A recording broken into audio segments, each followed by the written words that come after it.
download. I didn't know that your system required Chrome. I So I'm actually loading Chrome on my was unaware computer. of that until this moment as well, and I apologize for not knowing that information to give to you. Well, we can switch over once it comes out. Oh, I got the list of your questions, so Word. Go to wsicnews.com and click on the community calendar button.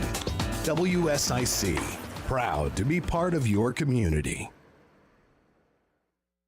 Purple Heart Homes presents Putting the Pieces Back Together, a forum for veterans and the community to connect. Here are your hosts, veterans John Gallina and Brad Borders. Well, John's here. I'm not sure where Brad's at. am I not Brad Borders? No, you're definitely not Brad Borders. Oh man, you want to say a prayer for us? Well, I Okay, don't. you're not Brad. How's that? So, what? Tell me, is it a poncho or is it a whoopee? Let's see if you're Brad. It is definitely a poncho liner. Oh yeah, okay. Well, you and Brad are definitely hanging out together then. He's the one that says it's a whoopee. Yeah. What is that? I still don't get that. Whoopee, that's like a security blanket Well, or see, something, right? when you're affectionate about something, when you care about something, you give it a nickname, Oh, okay. right? And so that's why we call you Devil Dog, because we care so much about you. Oh, It's affection that we're showing. You see all this antics about me getting fired from the show because I'm picking on Marines, and Marine moms are calling and complaining on me and trying to get me arrested. This idea that I don't love Marines is just a farce. It's something that you have created. me? I didn't Yeah. create this. Yeah. You shouldn't have upset the Marine Mothers of America. Marine Mothers of America. I think that's an organization. It's probably somewhere at the. If it's not, it should It be. sounds like an organization, but I would never have thought that moms would have had to come to the defense of the Marines. I'm just saying. saying. Well, they didn't have to come to the defense of the Marines. It's just that they know that. I've got nothing here. It does seem a little bit bad when moms come to the defense of Marines. I got to be honest. That's it's to not all painting the- us in the best light. To all I the should, moms of Marines, just know that I love your children. They are so fun. Sam's The only misguided children. problem that I have with them is that they steal my crayons. We have stole none of your crayons. There's just no First- evidence of you and- stealing my crayons because you ate it. Oh my gosh. Are you going to continue the shenanigans the entire show? Probably not, because we got a really awesome guest on the line with us, and he is smarter than both of us because he served in the Air Force, and I think we should probably get to him. We probably should. And we got a special, super special fill-in Super co-host. special. That's right. Well, I brought her on for a reason. Yeah, let's hear it. So Lisa Allen is our new executive of marketing. Is that the right title? I'm really bad with titles. Help me out. Marketing communications. That's great. Yeah. Okay. Executive VP of Marketing and Executive Communications. VP. EVP. John, I don't even know what your title is. Heck, I don't know what my title Yeah, is. well, But Lisa, she is our new marketing and communications guru, extraordinaire and expert, and she has a very special connection. Today's guest. I do. How are you connected with him? This is my uncle, and he is, one of the coolest guys ever. Like growing up, we would always hear these amazing stories, and I just have always thought the world of him. So it's my mother's sister's husband. Did you follow that? That almost sounds kind of, Mother's sister's husband. That does sound a little, Yeah. like Spaceballsy. yeah, there you go. So keep up. I know it's difficult. Well, I'm sure it's going to be exciting, and I think the thing I was thinking was that a lot of folks out there, you may not have served yourself, but Lisa right here is an example of how all of us who may have not served, but you have a connection to those who have. Exactly. And with that, we'll let John get in the interview before I start fumbling all over myself more. Ooh, okay. Yeah. well, I'm going to tell you we got some really great stuff going on, I'm super, super happy to be able to hear about this story and about Ed's service. And let's just dive right in. Is Ed still on the line with us? Ed, can you hear us all right? Loud and clear. All I right. can hear you. Ed, tell us a little bit about your background. Where are you from? Well, I was born in Biloxi, Mississippi, but that's all over is actually where I'm from because I was born into a military family. I tell everybody I got federal stock number stamped on my butt. Oh my I God. like that. I like that. And, And if you're a service brat, you understand that. But I always check back here to just make sure they haven't washed off. that's funny. I like that. Do you have to get Joyce to tell you? No. I don't want to see my rear end. Oh gosh. But really lived in some pretty neat places, opportunities to live in Europe as well as all over the United States. So probably one of the neatest places. My dad was part of the initial cadre at the Air Force Academy. So I lived there for 5 years, from the time in Denver and then down to Colorado Springs and next to the Rampart Range. So we were the first people to live down there, and it was really an interesting experience. So we usually ask our guests what brought them to the military, but it sounds like you have a long history in your family of that. Is that right? Yeah. Well, what got me interested was in the old days, just after the transition to formal Air Force, you could take your family to fly in airplanes. And when we were stationed at Montgomery, there was C-47 that my dad was one of the pilots for that flew people around to various locations in the United States. And he did the same thing when we were at the Air Force Academy. So I got a chance to fly with him on a C-47. And that was a great experience. And that right there told me that that's what I wanted to do too. He was a P-51 pilot and flew B-25s in World War II. No kidding. And flew P-51s in the Pusan perimeter. So in 1950, we left Maxwell Air Force Base and stayed with my grandmother for 2 years while my dad was over in Korea. And it was interesting I saw a lot of pictures from that time frame, and Dad never wanted to talk about his experiences, but there were a couple pictures in his old box of a P-51 with holes all over it. It had a M on the tail. Oh wow. And they recognized each other in their formations and in their squadrons by painting the initial of their last name on the tail of the airplane. Two airplanes I saw had big M's on the tail, and when I got into the service, I finally figured out what that was all about. He crash landed two of his airplanes on an airfield called K9, which was the airfield in Pusan. So that's some of the experiences that you wish he would tell you about, but I guess that type of thing I grew up to understand when I had some similar experiences too. But there were fun ones too. He told us about getting paperback novels sent to him when he was over in seas, and once he read it, he'd pass it around, and when it got back to him, it was all in pages. Everything was complete, pages all in order, but the cover had been read off the book by the time it got back to him. So it was interesting to see that. Imagine how many hands did that pass through, you think? Oh, gosh. Yeah, it was well worn. He kept one of them, and they had put cardboard on the front back of it and punched holes in it and had pieces of thread holding what was binding together in the book. So I thought that was interesting to be able to see that. He had some memories like that. Wow, that really is. That really is interesting. Ed, we're coming up on a break right now, and for all of you listening, we'll get back to Ed after this break, putting the pieces back together. You all right, Devin? No. What made you?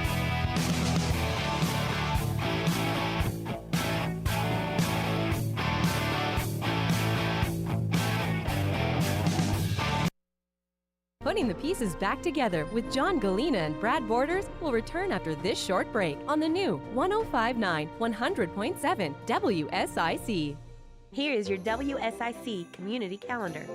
12 Days of Christmas giveaways starts this week. December 7th through the 22nd. Listen each morning to Good Morning LKN, where winners will be announced. Some of the prizes include a scooter, karaoke machine, tech toys, and a free stay at Greystone Lodge in Boone. WSIC's 12 Days of Christmas giveaway starts this week. The Docksiders, performing at King Center for the Arts this Saturday, are almost sold out. Hey, Ed. Yeah. So we stay live on Facebook during the breaks. So we sometimes we ask our guests what is their favorite military acronym. Do you have one of those? Oh my gosh. I don't have my notebook to keep track. You've got a few? No, I don't. But Uncle Ed, here's the story. Like, I came to work with all these military guys, and they run around saying all these acronyms, and I'm like, what in the hell are y'all talking about? I don't know what you're saying. I don't know what this means. So now I walk around with a notebook, and I'm keeping track of all these acronyms so that I can actually have a conversation. So that can be a problem even from in between branches, because I'm in the Marine Corps, I'm not currently, but I was in the Marine Corps, and the acronyms that I know are not the ones these National Guard guys, which is about what half the staff is. Seriously. I have no idea what they're talking about half the time, but they seem to think that I should, because I was military too, So Ed, do you have a favorite? You ever heard the term wedge being used to represent a human being? Wedge being used? No. Wedge. Yeah, it's God's simplest tool. And, invariably, we'd have one guy in the squadron that got the nickname Wedge. For a variety of reasons. He'd screw something up so bad, and he'd get that name, and it's stuck with squadron. That's not going to be my new nickname, is it? Oh, I'm so glad John didn't hear that. Oh. Real quick, You got lots of nicknames. Still offline. My nickname is Emo. I got that from my dad. I can tell you that story later. But modern, it means the place where they issue tools, like wedges.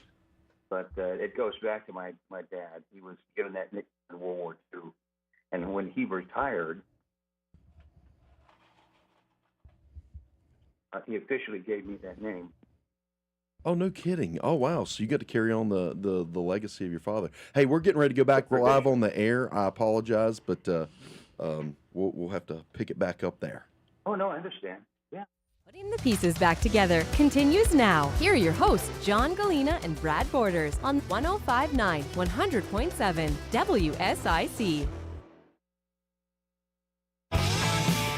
Welcome to Putting the Pieces Back Together, presented by Purple Heart Homes, and you are listening to us live here on News Talk Radio at WSIC News Station. Are you trying to get your $18? No, I'm not trying to get my $18. I just thought we had trained you better and that you had that down pat, and so I wanted you to hear it correctly. Oh, I appreciate that. They say you can't teach an old dog new tricks. So yeah. And so you calling yourself an old dog? Well, an old devil dog. Oh, an old devil dog. Okay. Okay. As long as your mom doesn't think that I'm making fun of you. Oh, gosh.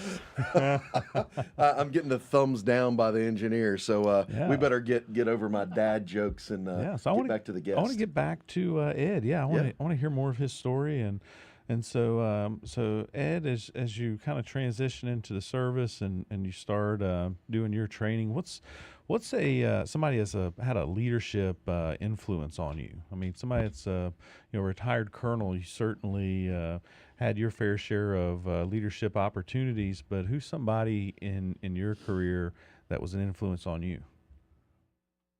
Well, to start with, a smart commander who went through pilot training was Max the Axe Stevens. And you live in fear of these senior guys. He'd had a couple of tours in Vietnam, so I get in 71, so I'd missed the part. But the other guy that was influential was a guy named Wild Bill Gonzo Adkin. And to tell you about the personality of these guys, I asked Gonzo one time, did he ever smile? And he looked at me and he goes, Modica, I am smiling. He looked like the Muppet Gonzo, and he walked walked around with a filterless Camel, not lit, sticking out of the side of his mouth, all hunched over, and he'd stare at you every once in a while and say, "What are you looking at?" You know, and just, I can't believe you're still alive. Oh my gosh. Wow. That is But I hilarious. had two really good mentors. The first one was John Jumper, who retired as Chief of Staff of the Air Force. And the other one was Hugh Shelton, who retired as the commander of the Joint Chiefs of Staff. They were really special people, and I learned a lot from both of them. Well, I've certainly heard a lot about General Shelton over the years, and what an extraordinary man with a very storied career. That's really fantastic. Are there any particular lessons that stand out from these guys? Yeah, one of them was I worked directly for Jumper in a unique position. I was a group commander when he was the 9th Air Force commander. And what I did was represent the Air Force to the Army, principally the 18th Airborne Corps and 3 of the Special Forces groups that were stationed at Fort Bragg. I told you I was a pilot, but I was also a jumper. So that's why I was there at Fort Bragg. But I had an incident where I had to relieve one of my squadron commanders. And I called General Jumper because he's the guy that was really supposed to do that. When I told him what it was all about, he said, "Well, I'm good. I'm glad you fired that guy because if you had done it, I'd have fired you too." Oh, wow. So that gets your attention. And he said, "You need to pay attention to the regs. There's sometimes when you have to take those steps." About 4 months later, there was a major flood on at this springtime all through the Ohio Valley. And one of the units that was mine was at Fort Campbell, Kentucky. The commander of the 101st Airborne got a call from the Kentucky governor on the other side of the river, the Ohio governor, that they had major communities that were stranded and their communications were all destroyed because of the flooding. So the commander of the 101st went to my squadron commander there and said, "Can we borrow your radio systems and your operators to keep in touch with people?"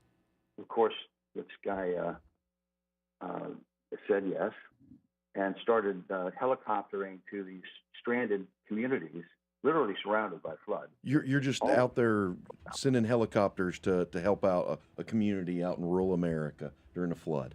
That's right. That's exactly that's right. amazing. The radio systems we had could reach quite long distances, and they could, this is unofficially, reach into civilian communications frequencies and relay information. So we hooked up with the police and the emergency responders and transmitted update information all along the Ohio Valley to these disrupted areas.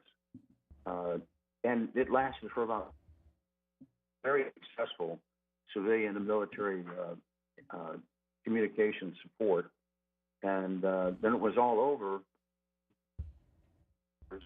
to the Chief of Staff of the Air Force at the time and complimented him on the support his units provided to them during this incident. Well, the Chief of Staff called the 9th Air Force commander, who then called me. And he said, "I really appreciate what you did, and I knew about it, but there's something called posse comitatus." Say that Back again? with the law, it was just posse comitatus. Yeah, you got the same reaction I did. Pussy comitatus. Posse comitatus. Devin, you don't need to say that. No. Passed in the 1800s, I think it was 1878, and it was a law that said federal forces cannot operate inside the United States without express permission from the President of the United States after a formal request from the governor of that state. We didn't do any of that. Oh, So no. technically, I was up for court-martial.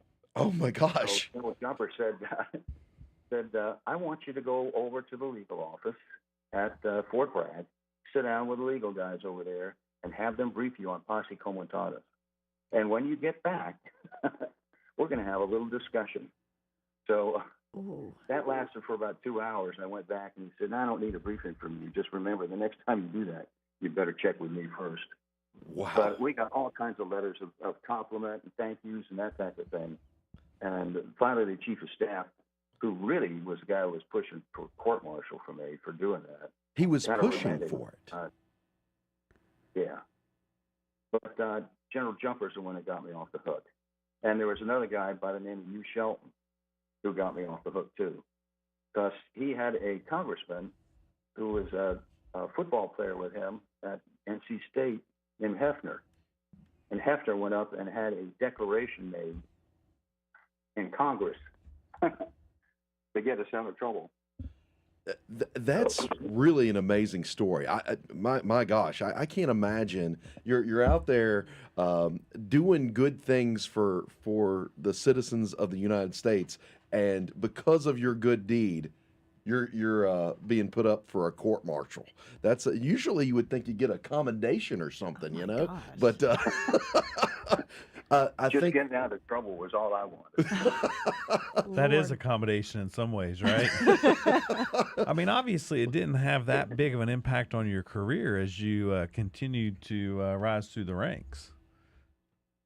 Yeah, but when you're working for people like that, they have a tendency to have your back. That's right.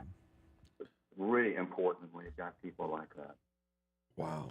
That is really cool. But that was a great experience. I tell you, some of the other commanders that were really special.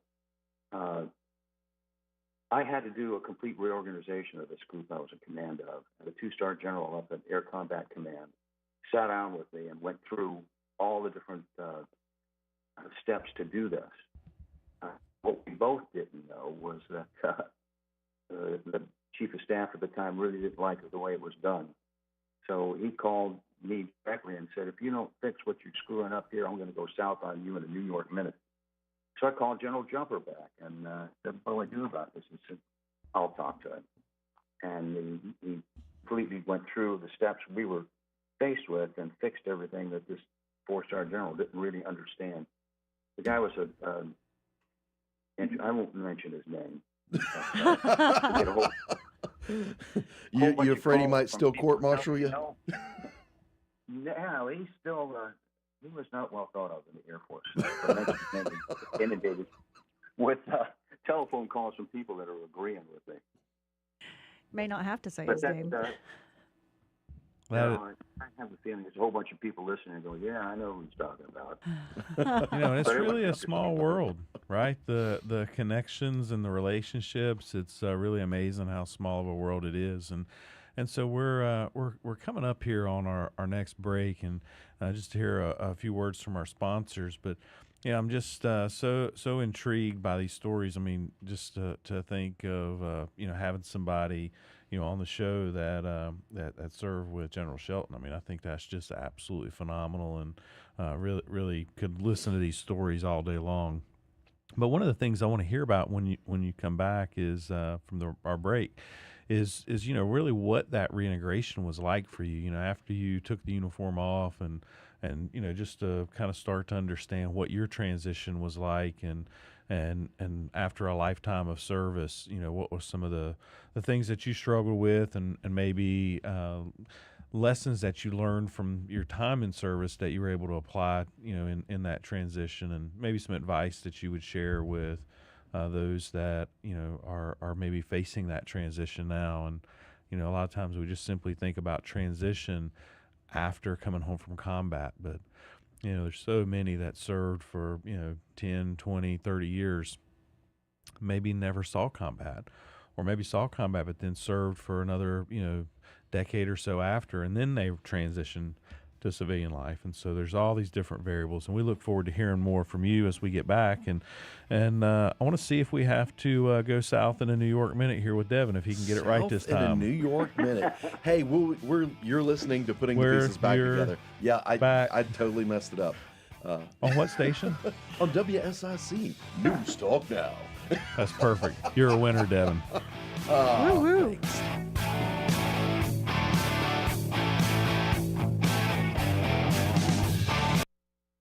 More Putting the Pieces Back Together with John Gallina and Brad Borders, coming up on the new 105.9 100.7 WSIC. Veterans Treatment Court. Okay. Well, hey Ed, we're back on live on the Facebook. The Facebook. The Facebook, yeah. That's the good Southern way of saying everything. You got to put the in front of it. My kid said it was because I was old, but Oh, yeah. is it because I'm old? I didn't know I was. Man, I didn't feel that old. Old earlier? Well, yeah, but I didn't expect you to do it. The Facebook. Can they can hear you too, right? Do you want them to hear me? Well, yeah. If you're gonna have a conversation with us, Joe, they don't need to just. It doesn't need to sound like I'm talking to myself. And Why you do that all the time? well, I can hear you talk to yourself. All the No, time? you did. Oh, yeah, I kind of do. Yeah. Yeah, but I don't want everyone else experiencing the voices in my head. It does make me seem slightly crazier than I am. It's time they knew. Yeah. Well, I don't think that it's good to advertise that. The FCC. Okay, all right. I don't want to talk about the FCC. No. Yeah, no? No, We don't have a conversation? not with this show, no. If you say the FCC, is it like what is it, Bloody Mary, if you say it 3 times in the mirror? Or like a bell rings in their office and they're like, they're talking about us. They said us. They're talking about us right now. Yeah, I don't know.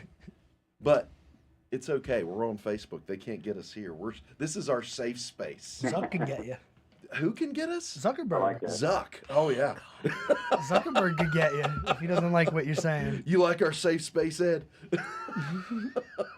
Yeah, I was gonna. If you want to know the origin of the nickname emo, Sure, absolutely. Yeah. Let's tell our Facebook listeners. okay. My dad was the executive officer for the commander of the 1st Special Operations Group in the Air Force, or the Commandos. Air Commanders, what they call them. All through the Philippines, they were supporting various units who were out in the jungle and doing watch through radio stations connected all up and down the islands. So Allison had been the air attaché to Japan before the war, spoke fluent Japanese. And he always screwed my dad's last name up, Modica. So he said, I'm just going to call you Emo.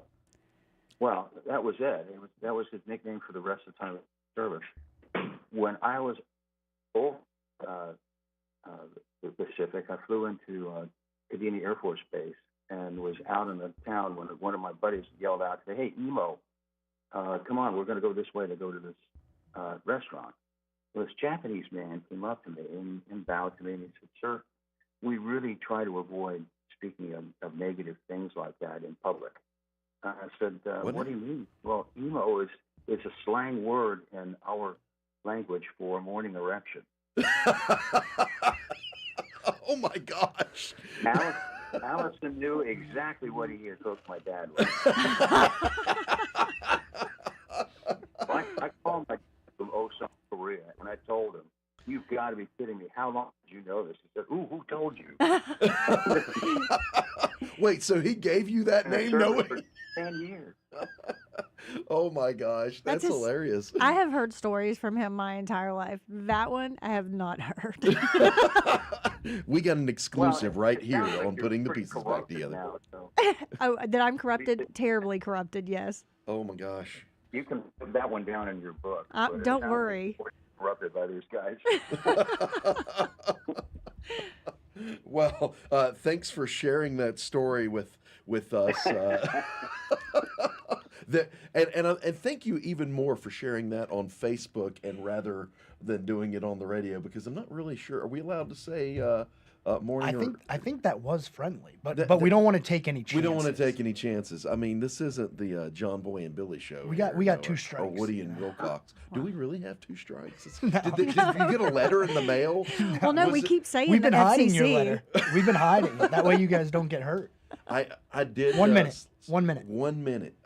You weren't here, Ed, but I slipped up after, I think I've been on 50 episodes of the 100, and I slipped up and said a word on our 99th episode.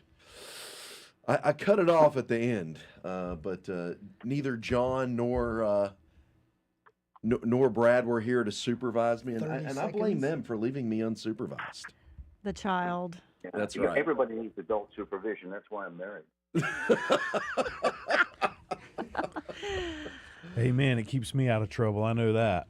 Oh, Mics are my being gosh. turned off. Maybe Mics are that's what being we should turned do. We off. should have Amber come in and supervise you. Find us I at don't- dignitymemorial.com. Call now to speak with John Gallina and Brad Borders at 704-873-1400. It's Putting the Pieces Back Together on WSIC. All right, welcome back to Putting the Pieces Back Together, presented by Purple Heart Homes. And we are here with the most extraordinary guest, retired Colonel Ed Modica. Did I say that right, Ed? Yes. All right, perfect.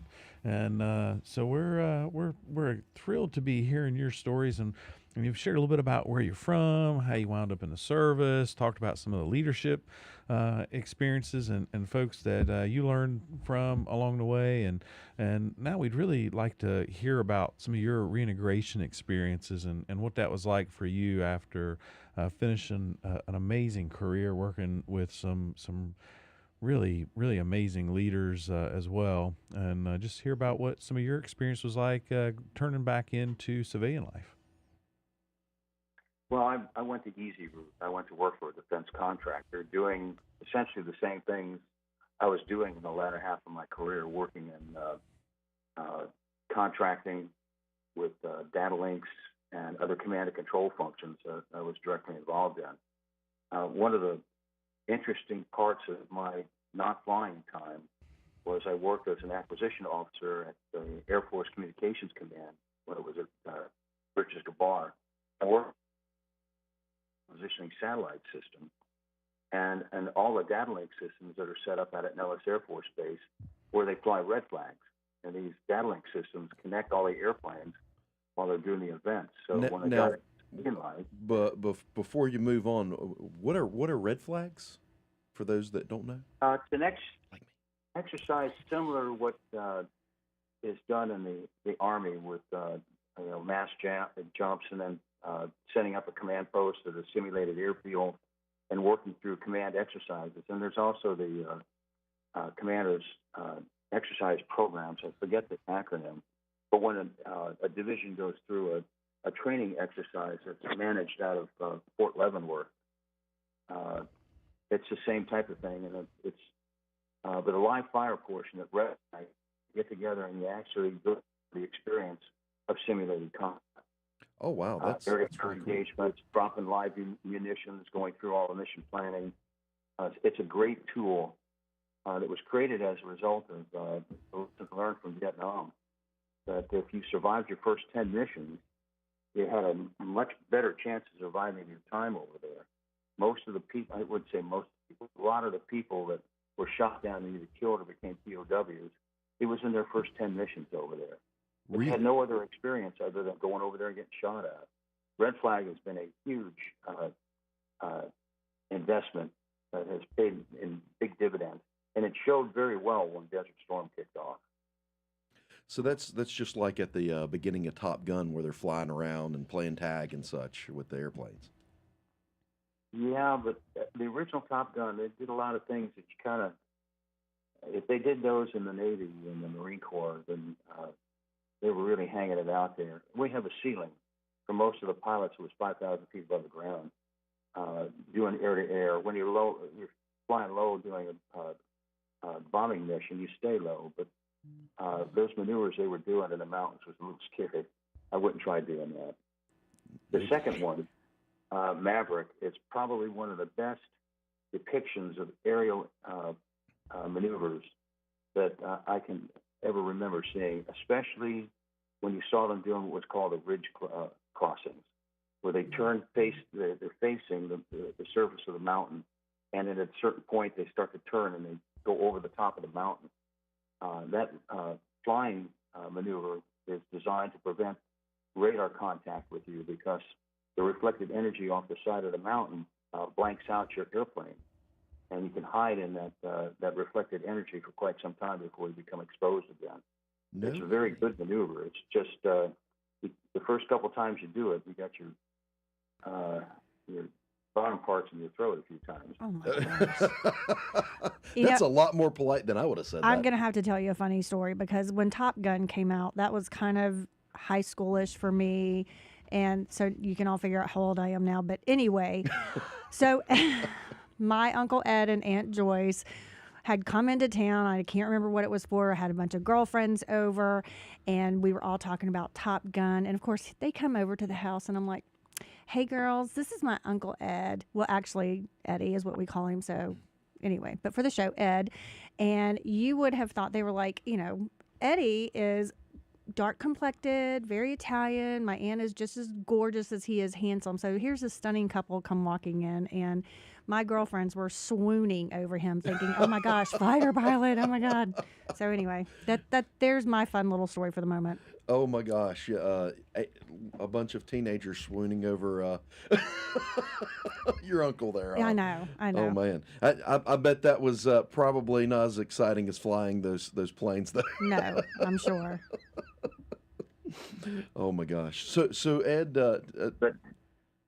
well, let's get back to you. So tell us a little bit more about what you were flying red flag missions. Well, it was the communications before I got back to flying. Mm-hmm. We went out and set up the data link system, the network. There's a piece of equipment that's bolted onto the airframe that monitors your position and all of the different maneuvers you're doing during the entire time you're doing one of the missions. And that is data linked back to the control center. And when you get back from the mission, you go through these debriefings where you see what you've done, whether you met your time frames for the low levels to dropping bombs, how you did in the air functions, and whether you were maneuvering safely around surface-to-air threats and that type of thing. So you really learn about how to fly properly in a high-threat environment. And it's a great way to teach people how to fly, to do the business that they're trained to do. That's really amazing. So that data linking is something that has now become a very important part of aviation. In the latter part of my career, I tried to convince the senior people in the division I was working in that we needed to put data links of various different tech capabilities in our airframes to provide situational awareness. Now it's a part and parcel to most of the flying that's done, especially in the fighter community, so that you can see all the threats around you as well as where your friendlies are and keep track of that. It's a significant improvement in situational awareness. And that's part of what you did out in the civilian world as well. Yes, it did. If you think about it, if the Marines or the Army, you guys are doing the same things with your Blue Force individual trackers. soldiers. Yeah. Exactly. And certain types of communications, when you see the mic, it also has a parallel link on it that puts your position in the command post so they can keep track of where guys are moving on the ground. I got to tell you, that's really a part of what saved mine and Dale's life when we hit the landmines. We were so far out of range from communications that it was only through the Blue Force tracker that they knew we weren't moving and that we had a problem, and they were able to send helicopters to our position. And so that's a real testament to that technology and advancement, that we've had on the battlefield. And, every time, every minute in that precious time is so vital and important to really being able to get to the medical treatment that ultimately keeps us alive. So that is really cool. Really, heroes, you were in Afghanistan. Iraq, yes, Iraq, northern Iraq. Yep. Yeah. So. The system that was flying over Afghanistan. Hey, Ed, we're going to have to hear a little bit more about that after the break. You've been listening to Putting the Pieces Back Together on WSIC News Talk Now. We'll be right back after these messages.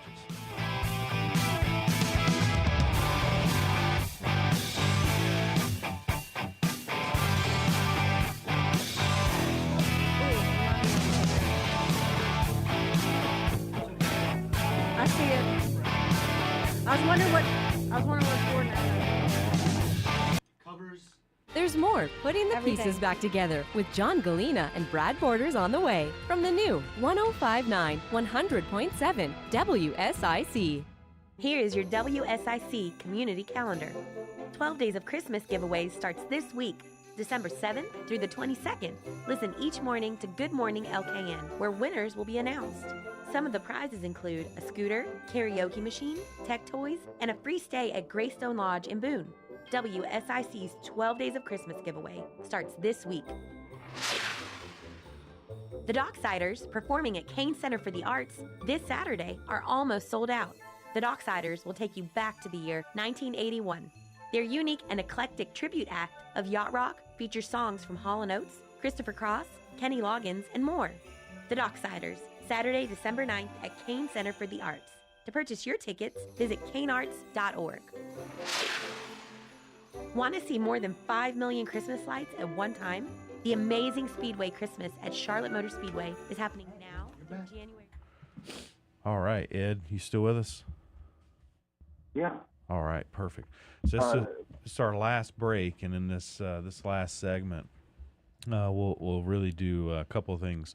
One, want to hear about any advice you'd give to, particularly to young folks who may be thinking about joining the service, and then two, any advice you would give to civilians as they interact with veterans. Yes, sir. And that transition lesson learned, that's an important thing too, because when I got out, they were really starting to mature that transition program in the services, and for me, it was invaluable. There were still some lessons to be learned when I got fully engaged in the civilian community, but overall, I thought pretty well prepared to take that next step in life. That's one of those things where, are you doing the 1 minute or wrap it up thing? 1 minute. No, it's 1 minute. 1 minute. Okay. I'm trying to understand Joe's hand signals, but I'm not very smart. Yeah, the transition part, it goes better for some folks than others, and I think depending on where you're transitioning out of and what rank you are when that happens, depends on what kind of support you get. And I'm always kind of wondering why we don't do a better job of that in all branches of the military at all levels. So, well, it's an important thing to remember is that relationship between civilians and the military. In the military, we're trained to obey orders. We have pretty much organized how we complete our tasks, and there's not a lot of give and take on that. You go ahead and get your job done. All right. Well, Ed, we're getting ready to go back live. Community. Now more. Okay. Putting the pieces back together with John Gallina and Brad Borders on the new 1059 100.7 WSIC. Welcome back to Putting the Pieces Back Together, presented by Purple Heart Homes. And we are live here at WSIC News Talk Studios. And $18. I don't know about $18, but just the fact that they're letting me stay on the air and letting me back in the doors after the calls and complaints from the Marine Moms of America. You know, I think it's a win for me. Good word for you. I just want to say that it's see, I knew you love me. You know, I do. I think you just love me for my crayons. Oof. Oof. You know, with that kind of talk, I might have to rethink that endorsement that I gave you there. It's. You're gonna call your mom. You know, she's probably listening. I don't. She's gonna call John. I'm gonna give her his cell phone. We'll see how that works. All right, let me go turn that phone off. So I want to transition back to Ed, and speaking of transition, Ed, you were sharing that you had some kind of lessons learned in that transition period, and if you would just share a little bit with us and with our listeners. Programs, don't pass up that opportunity to take advantage of it. They're well prepared. They've got people like myself that come back and give presentations about what to expect when you step out the door, and especially the relationship that you're going to have with your civilian counterparts that have never had military experience. There's always, you watch in places like Home Depot and Lowe's where you can tell which guys are military, because they come up to you, they're They're open. They want to help you. They know where the things are, and they've got the expertise that they need. So you get a civilian guy that hasn't had that experience, and he's not as open, especially when he knows that you're former military. There's an interesting relationship, even when you get out, that you fellows that you are with.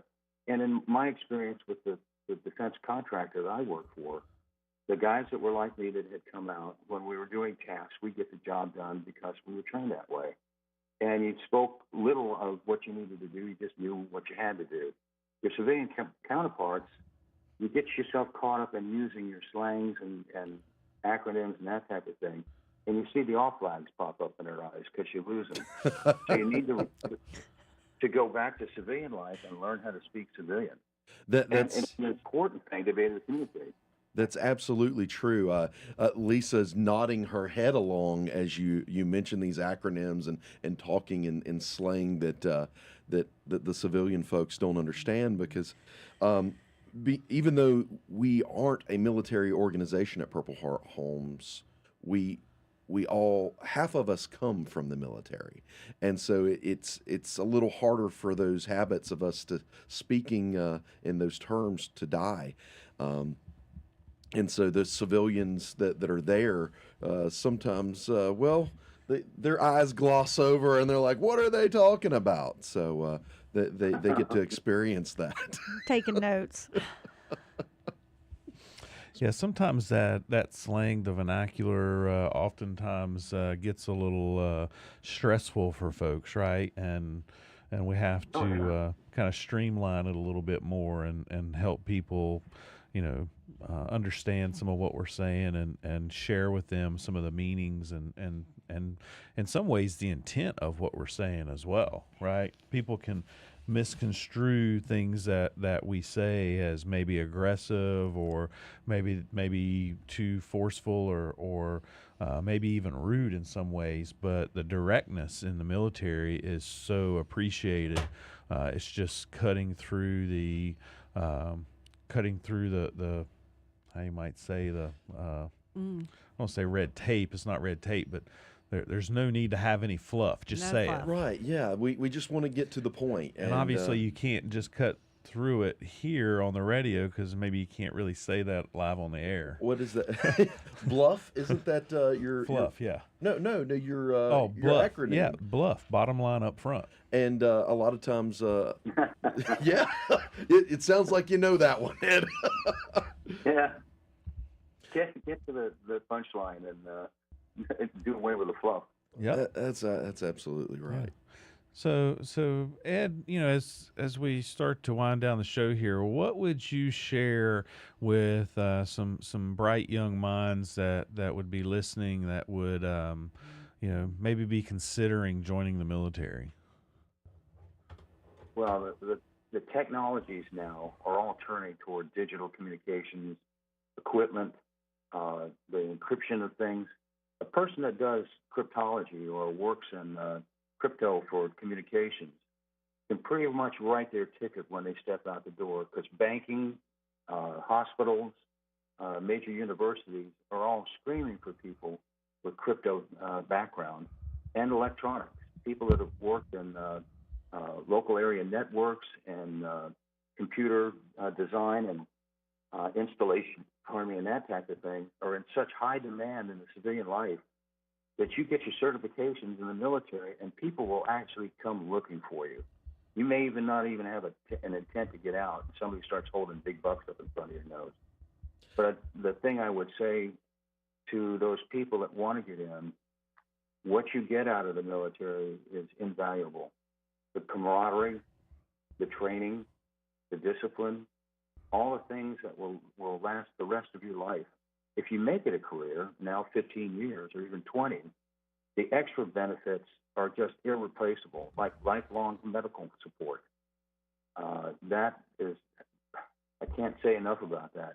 And now, my initial experience with the VA was fair to middling, but now I'm really impressed with the way that the VA has supported the veterans and continues to keep communication lines open. They reach out like they never did before. So you get it at both ends. It turned out to be an excellent life.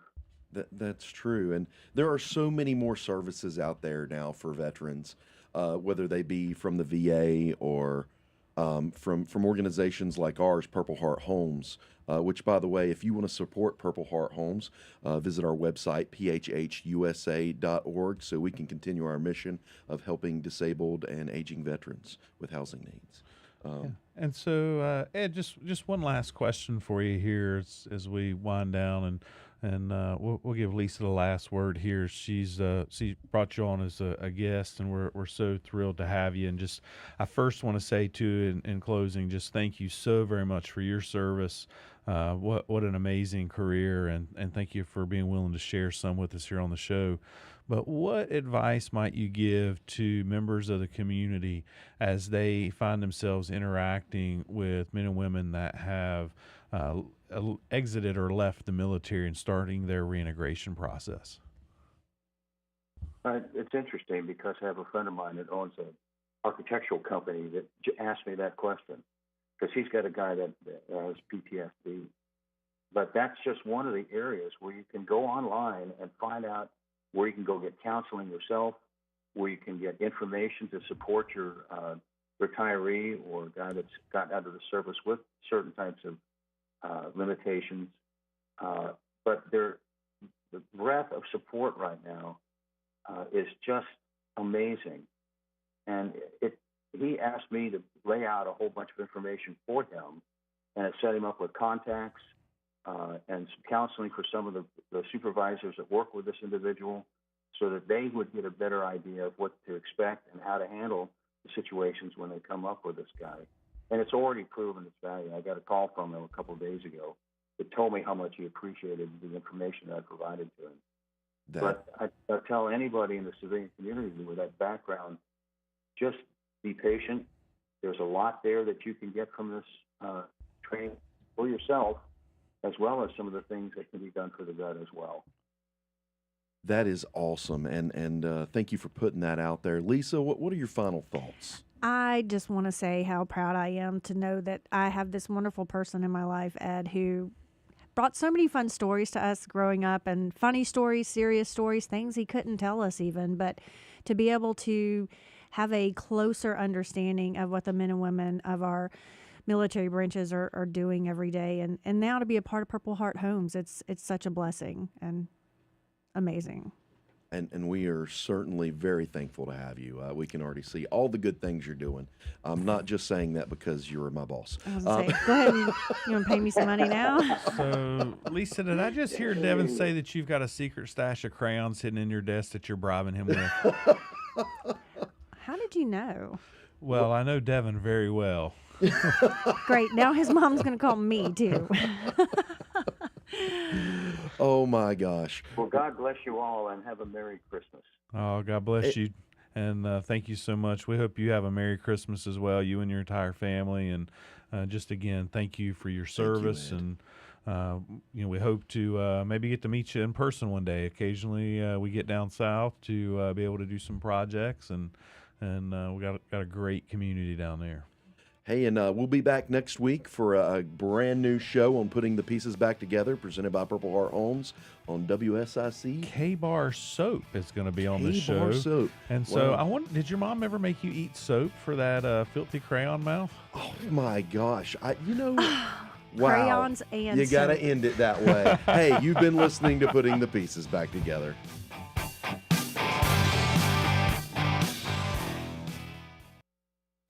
You've been listening to Putting the Pieces Back Together, brought to you by Purple Heart Homes. Please consider making a donation to this worthwhile cause dedicated to improving the lives of veterans one home at a time by visiting purplehearthomesusa.org. Join us again next Thursday at 3 p.m. for Putting the Pieces Back Together on WSIC News Talk Now.